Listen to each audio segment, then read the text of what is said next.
Konnichiwa. Kurumbai. You look really pretty in this traditional dress. Do you know what this is called? Dhokona. Okay. So it's the traditional dress of our Bodo people in our region. So since you arrived yesterday already, how are you feeling here?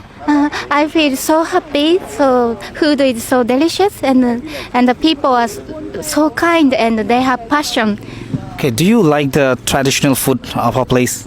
Yes, I love it, and also this dress. Dhokona.